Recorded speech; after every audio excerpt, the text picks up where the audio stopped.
Eh bien, mesdames, mesdemoiselles, messieurs, bonsoir. Ici le stade Geoffroy Guichard pour cette reprise des rencontres de Coupe d'Europe avec le printemps.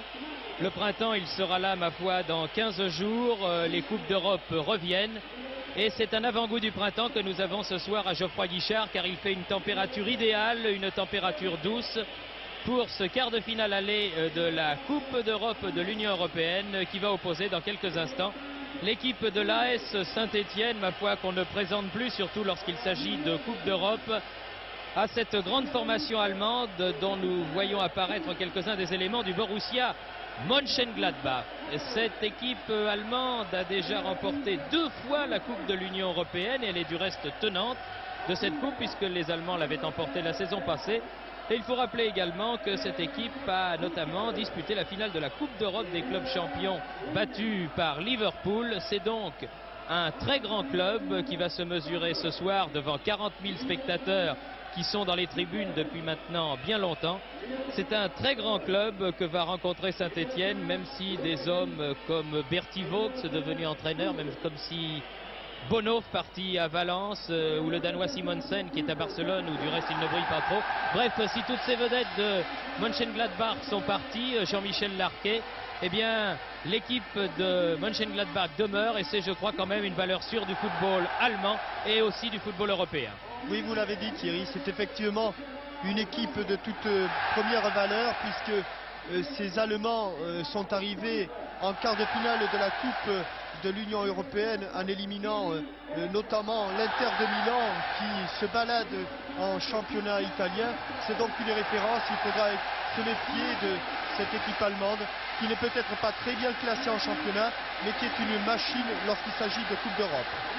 Nous devrions en tout cas assister à un très grand match et je crois que, en guise de préambule, il faut remercier le président Roger Rocher et l'association sportive de Saint-Étienne d'avoir accepté de décaler ce match qui se déroule à une heure inhabituelle, 18h30, tout simplement pour que cette rencontre puisse être retransmise en direct sur Antenne 2 et qu'ensuite les amateurs de football puissent voir sur TF1 la rencontre qui opposera tout à l'heure le Racing Club de Strasbourg à l'Ajax d'Amsterdam. L'après-midi a du reste bien commencé pour le football français puisque, et nous nous en réjouissons et nous les félicitons, Nantes est allé gagner à Tbilissi contre Dynamo de Moscou 2-0 et c'est un résultat tout à fait remarquable. Voici la composition de l'équipe du Borussia Mönchengladbach par rapport à celle qui était annoncée ce matin dans les journaux et notamment dans notre confrère L'équipe. Il y a un seul petit changement, c'est un changement de numéro entre l'arrière droit Bodecker et le stopper Schäfer,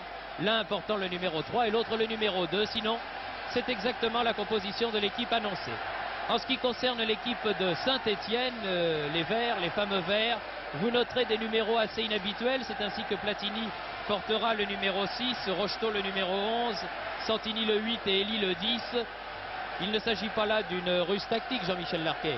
Non, je crois pas. Vous savez, si Robert Herbin se passe de garçons comme Zimaco ou Laurent Rousset, c'est parce que au cours des matchs de championnat, il s'est aperçu que Michel Platini et Jean-François Larios pouvaient alterner au poste d'avant-centre. C'est vrai, ils vont jouer avec 2 véritables attaquants de pointe que sont Dominique Rocheteau et Johnny Rep à l'aile droite ou à l'aile gauche. Et dans l'axe central, on verra souvent s'infiltrer un garçon, soit Michel Platini, soit Jean-François Larios. Et ces numéros, alors pourquoi Platini numéro 6 au lieu de son 10 traditionnel? Je crois tout simplement que c'est parce que Michel Platini il y avait cette numérotation lors du dernier match contre Salonique et que les Verts, comme tous les sportifs, sont un petit peu superstitieux et qu'ils veulent garder chacun leur numéro. Bien, et bien on retrouve évidemment ce soir à Geoffroy Guichard où la nuit tombe tout doucement l'ambiance de ces grandes soirées de Coupe d'Europe. Le public, nous l'avons dit, est venu au stade très tôt. À 3 heures de l'après-midi, les tribunes, les virages étaient pratiquement combles. Et puis petit à petit, les fauteuils des tribunes se sont remplis. Et il y a par exemple dans les tribunes ce soir, non pas côte à côte, mais à quelques fauteuils de distance, Monsieur Georges Marchais et Monsieur François Mitterrand qui vont assister l'un et l'autre à cette rencontre de Coupe d'Europe. Il y a également dans les tribunes, mais dans un tout autre genre, représentant dignement Antenne 2, notre ami Roger Coudert, qui découvre un grand stade de football avec des yeux émerveillés.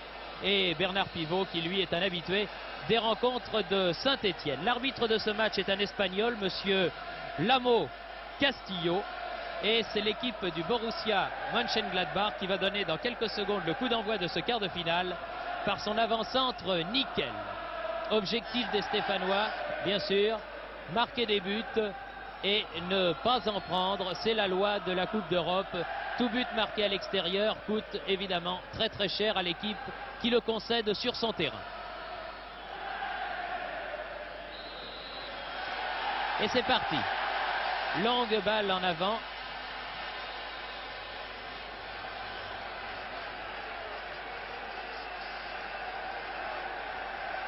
Lopez. Eli. Larios. Santini.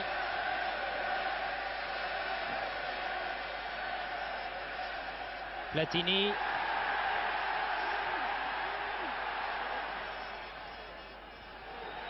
Et premier ballon vers le grand gardien de but allemand Wolfgang Kneip, qui mesure près de 2 mètres, 1,96 m exactement. C'est dire que sur les balles hautes, faute.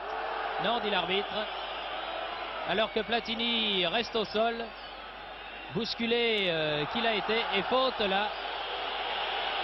Les Allemands commencent d'une manière un petit peu rugueuse, mais c'est leur type de football, Jean-Michel. Oui, c'est vrai, mais vous savez, ils savent que Saint-Étienne est très dangereux lors des premières minutes et ils ont peur, ils sont au courant que Eindhoven en 5 minutes avait été balayé ici et je crois qu'ils se méfient du départ des Verts. Ils sont effectivement très virils dans leurs attaques.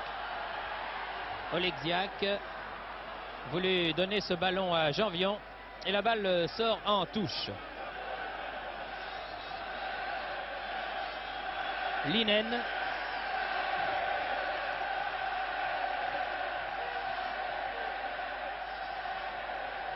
Dépossédé du ballon, Nielsen, balle en avant, Eli. Kulik, le capitaine de Mönchengladbach, le numéro 8, a donné en retrait à son grand gardien Kneip. Porte un maillot mi-noir, mi-rouge et très très long dégagement, pratiquement jusque dans la surface de réparation de Kurkovic. Ça repart sur le côté gauche. Christian Lopez. Larios.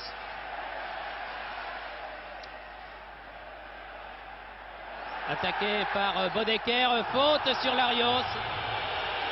À proximité de la surface de réparation.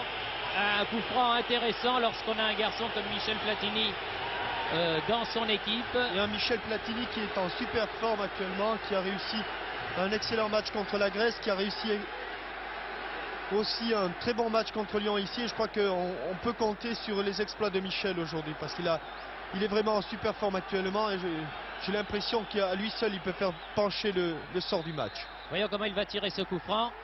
Oh, à ras de terre et à ras du poteau également, alors que Kneip, semble-t-il, était battu sur cette frappe du Lorrain.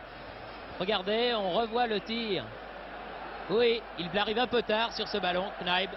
Jean-Michel Larquet, il me semble qu'il était un peu en retard sur ce ballon. Oui, effectivement, et je crois qu'il pensait que Michel allait mettre le ballon au-dessus du mur. Et il a frappé dans l'angle ouvert. Nickel de la tête. Kulik cherche Linen, Janvion. Balle en avant vers Rocheteau. Rocheteau centre au deuxième poteau dans les bras de Kneip. C'est une tactique qu'il ne faudra pas trop répéter parce qu'il est évident que sur les balles hautes, ce garçon, le gardien Kneip, va accueillir beaucoup de ballons. Et je crois que c'est plutôt par une de cours que les Stéphanois pourront mettre cette défense en danger. Kulik fait la remise en jeu.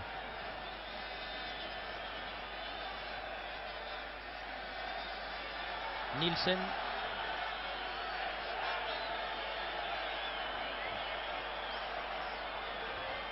Bien joué Larios qui a dépossédé Bodecker du ballon. Janvion, Rocheteau. Bon début de partie de Dominique Rocheteau. Jean-François Larios. Un peu haut. Balle récupérée.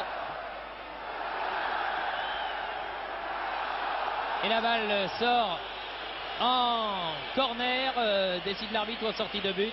Sortie de but en faveur de Mönchengladbach.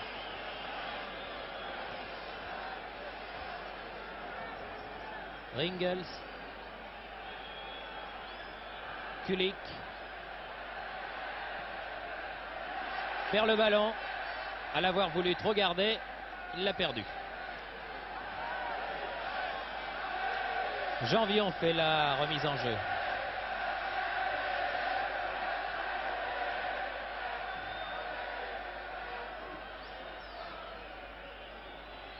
Bodecker. Schaffer. Très long dégagement directement en touche.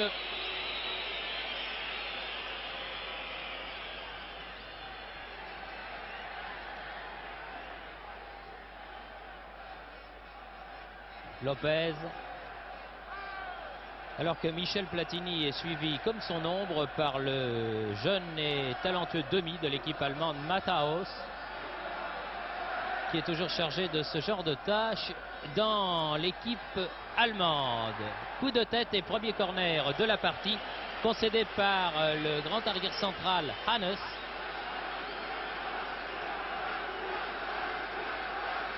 Joué rapidement pour Rocheteau avec Farison. Bien Rocheteau qui déborde. Centre à ras de terre. Et belle intervention de Kneib. Sollicité dès les premières minutes de cette partie. Commencée depuis 6 minutes. On joue la 7e minute de la partie. Toujours bien sûr 0-0. Santini, Platini. Santini, c'est bien fait. Et revenu Nielsen en retrait pour son gardien.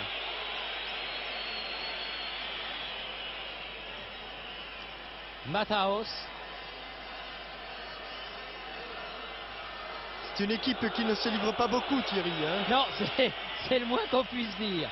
Mais enfin, ils sont venus pour assurer un résultat. Et ils ne sont pas venus pour faire le spectacle. Farison avec Delay, le petit ailier blond devant lui. Et une balle qui sort en touche. Évidemment, ces équipes qui ont l'habitude des joutes européennes et de l'importance du match à l'extérieur préservent toujours d'abord l'accès de leur but. Santini, Platini de la tête, dégagement. Aïe aïe aïe, joli raté de Elie et balle à Delay, faute de Farison sur le petit ailier allemand blond. Et coup franc en faveur de Mönchengladbach. L'arbitre consulte son chronomètre, faisant signe qu'il décomptera le temps perdu volontairement là par Kneib qui a dégagé ce ballon en touche, et lui fait également signe que la prochaine fois ça pourrait tourner différemment. Matthaus. Janvion prise avec Linen. Lopez, c'est bien fait tout ça. Larios, Oleksiak.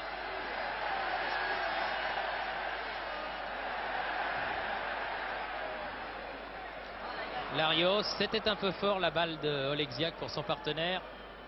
Bodecker. Nielsen. Ah, Farison pris de vitesse là par le petit Delay qui est extrêmement rapide. Bien joué Lopez, revenu. Ah, ça risque d'être un problème, peut-être la vitesse de Delay contre Farison. C'est pratiquement d'ailleurs le seul attaquant qui reste constamment en pointe du côté allemand, et il est évident que c'est grâce à sa vitesse de course que les Allemands peuvent porter le danger dans le camp stéphanois. Larios poursuivi par Bodecker. Remise avec Johnny Rep. Larios à la limite de la surface de réparation, tire du gauche à côté. Pivoté sur lui-même là. Et il a adressé un tir qui est passé assez nettement à côté du but défendu par Kneib.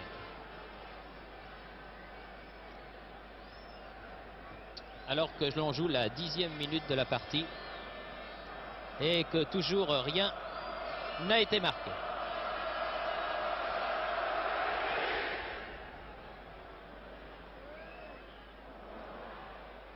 Oleksiak. Santini. Platini. Farison. Santini. Plus à son affaire quand même hein, en milieu de terrain, Jacques Santini. Oui, d'ailleurs, c'est à la faveur du derby qu'il est revenu au milieu du terrain, du derby contre Lyon, où il a marqué une très belle reprise de volée, où il a fait un très bon match avant de sortir, blessé qu'il était, mais j'ai l'impression que Jaco Santini a bien récupéré de sa blessure. Une petite faute, monsieur l'arbitre, oui, il me semble que Elie, le stopper s'est appuyé sur Jean-Marie Elie. Indiscutablement Hannes. Hannes qui a la particularité d'être borgne. Il a eu un accident dans son jeune âge et il joue avec un œil de verre et tout de même assez rare. Joli et grand gardien. Balle haute, difficile à prendre.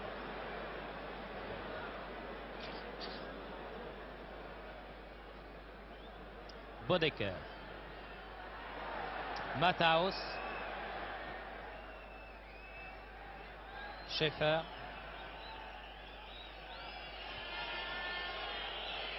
Une faute, oui, sur Kulik. Faute de Elie sur Christian Kulik, le capitaine du Borussia Mönchengladbach, et un coup franc. Nickel renverse le jeu là-bas pour Delay. Farison le premier sur le ballon. Jean-François Larios.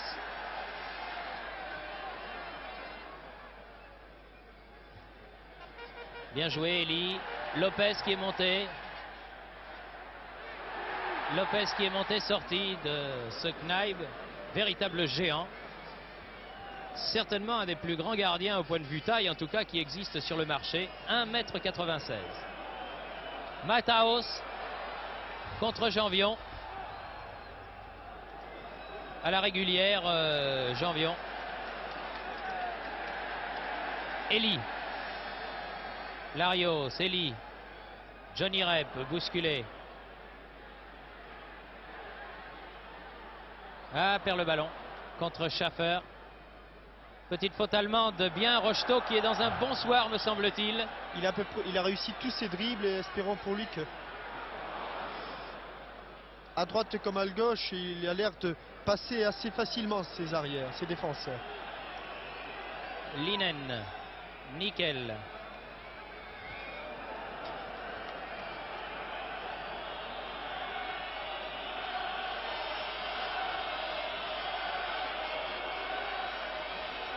Alors qu'il y a un joueur allemand qui se tient la cuisse, c'est le jeune Matthaus.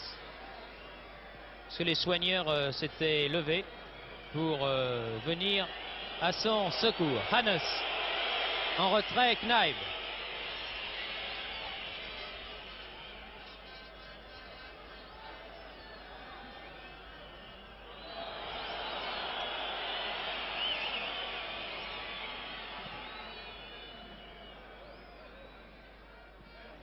Nickel. Et première sortie et premier ballon touché par Kurkovic alors que l'on atteignait la 13e minute. C'est assez dire que la domination de Saint-Étienne a été constante au cours de ce premier quart d'heure. Longue balle de Lopez en direction de Johnny Rep.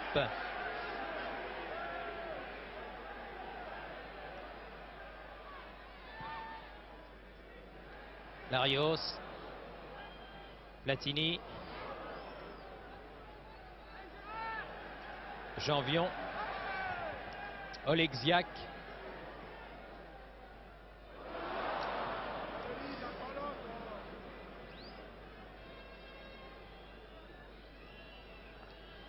Les Stéphanois se groupent dans l'axe central.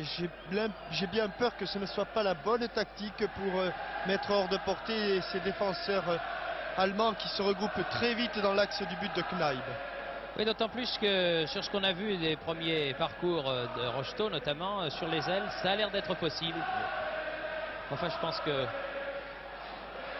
les joueurs de Saint-Étienne ont suffisamment d'expérience de ce genre de rencontre pour s'en apercevoir sans que Robert Herbin ait à le leur dire à la mi-temps.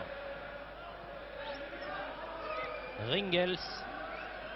Ringels, toujours très rapide. Face à Lopez. Oula, c'est dangereux ça. Et Oh but. là, oui. Et voilà, très joli tir réussi par Nielsen. Et but marqué dans un silence de mort sur cette montée très tranchante de Ringels à la 15e minute de la partie. L'équipe du Borussia Mönchengladbach ouvre la marque par Nielsen, absolument seul au point de pénalty, et qui marque à la 15e minute de jeu. Donc Mönchengladbach 1, Saint-Étienne 0. Et ce n'est pas la première fois qu'au niveau de la vitesse de course, les Stéphanois sont pris de vitesse. Et vous avez remarqué déjà que Gérard Janvion avait eu des problèmes avec Mataos, que Gérard Farison avec Delay avait eu des problèmes. Et sur cette montée, Ringels a aussi fait la différence un peu trop facilement. Il faudrait que les Stéphanois contrôlent les courses et ne laissent pas les défenseurs s'échapper aussi facilement. En tout cas, premier ballon sérieux dans le camp stéphanois et premier but marqué par l'équipe allemande. But marqué par le Danois de l'équipe, le numéro 10, Carsten Nielsen, sur ce centre de son arrière-d'aile, Ringels. Non, ballon perdu par Michel Platini. Dégagement lointain, Mataos. Dites-moi, Jean-Michel, les joueurs allemands qui avaient déjà tendance à se regrouper Il est face à leur but, certain que maintenant, en menant 1-0 à l'extérieur, ça va être encore pire. Disons que c'est une tactique qui leur a réussi en Italie. Et je ne vois pas pourquoi ils ne l'appliqueraient pas à Saint-Étienne. Alors, je crois que maintenant, on va assister à une domination permanente, ou tout au moins une domination territoriale des Stéphanois. Et il est évident que ce n'est pas en balançant des grands ballons comme ça, Christian Lopez, que l'on va les mettre hors de portée, ces Allemands. Il va falloir s'infiltrer dans cette défense, ce qui n'est pas chose facile, il faut l'avouer. Larios, Farison, centre de Farison, corner. Non, coup franc. Faute de Santini, estime l'arbitre, et coup franc en faveur de Mönchengladbach.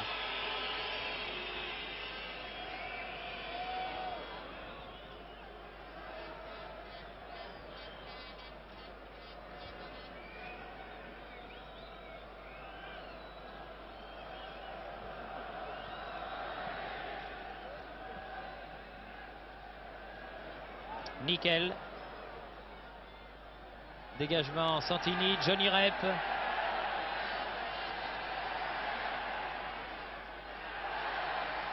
Prise avec Schaffer.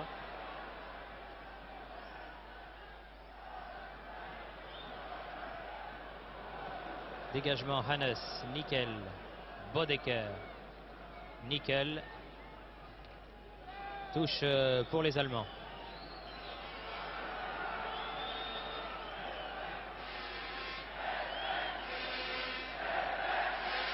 Lopez, Santini,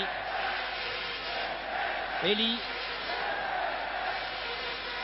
Ah non, Rocheteau, mauvais contrôle et ballon perdu.